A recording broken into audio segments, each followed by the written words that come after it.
Welcome. Okay, let's dive right into this. Picture this for a second. Slow motion shots of dark espresso pouring, rich mascarpone spreading, and a delicate dusting of cocoa powder. Today in this explainer, we are deconstructing tiramisu, the dessert that traveled the world.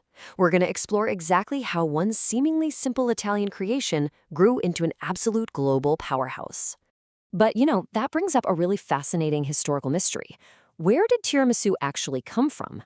How does a dessert become famous all around the globe, yet back home in Italy, several different regions still fiercely, and I mean confidently, claim they invented it? It's a true culinary whodunit, and to figure it out, we've got to look past that delicious surface. The crucial starting point is the name itself. Tiramisu literally translates to pick me up or cheer me up. And culturally, it was engineered to do exactly that. Think about the last time you needed a boost. This dessert is deeply associated with comfort and incredible hospitality. It's meant to literally revive you.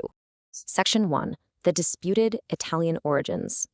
So, when looking at this historical debate, we have to carefully separate documented facts from deeply ingrained local legends. We have two main regions locked in this battle, Veneto and Friuli Venezia Giulia.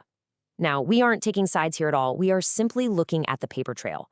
Both regions point to their own early documented recipes and specific restaurant claims. Modern research actually has to follow these post-World War II documents just to understand how the dessert first took shape. Section 2.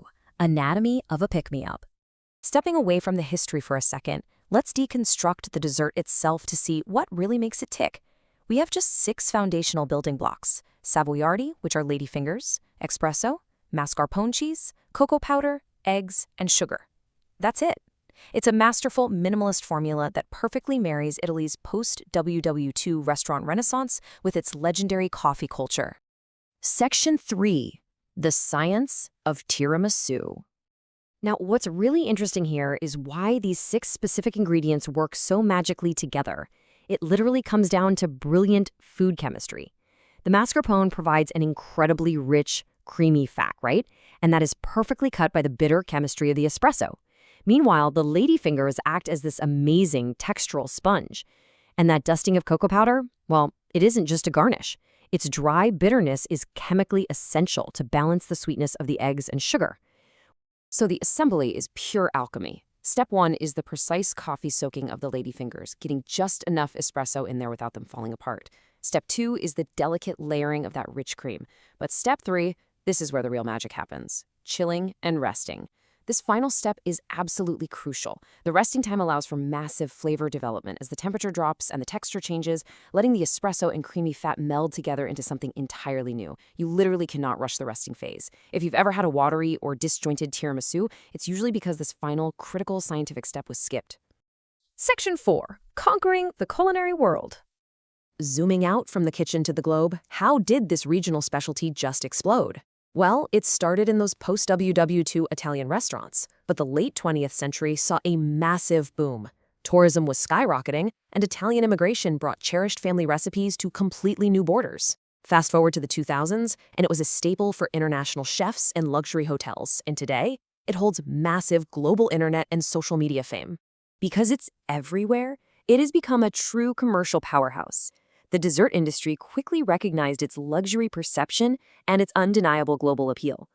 Today, it dominates high-end restaurants, local bakeries, premium cafés, and even the ready-to-eat frozen market worldwide. It's an incredibly scalable business success that really stemmed from very humble beginnings.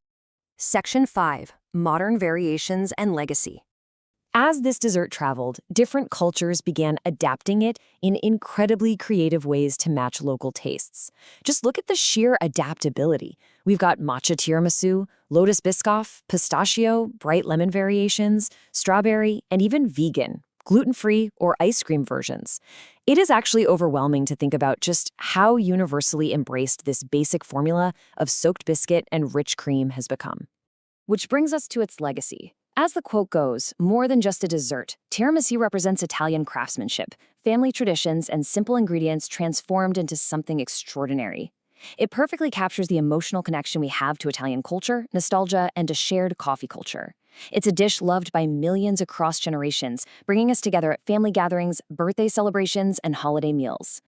So I want to leave you with this final thought. We've seen its debated roots in Italy, its scientific perfection, and its massive global journey.